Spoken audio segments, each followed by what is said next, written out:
Gallery মানে খুব মা মাহমুদা ম্যাডাম আর হেলেন ম্যাডাম এই যে রান্না করে খিচুড়ি নিয়ে আসছে, আমরা সবাই মিলে খাচ্ছি। দেখে সাদিয়া ম্যাডামের মুখটি কি সুন্দর, খাবার দেখে অনেক সুন্দর। মরিচ ভর্তা আছে, ডিম ভর্তা, আলু ভর্তা, সেই মজা করে সবাই খাচ্ছে। স্যার খাচ্ছে, স্যারেরা পাশে বসে আছে, আমরা এই পাশে বসে আছি। আমিও এখন খাওয়া শুরু করবো। আমার মাহমুদ রুমানা ম্যাডাম খাচ্ছে। শুরু করেন ম্যাডাম, খান। হ্যাঁ, আপনিও শুরু করেন ম্যাডাম।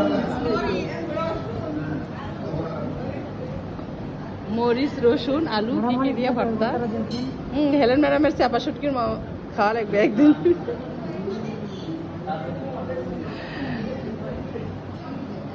আল্লাহ হাফিজ।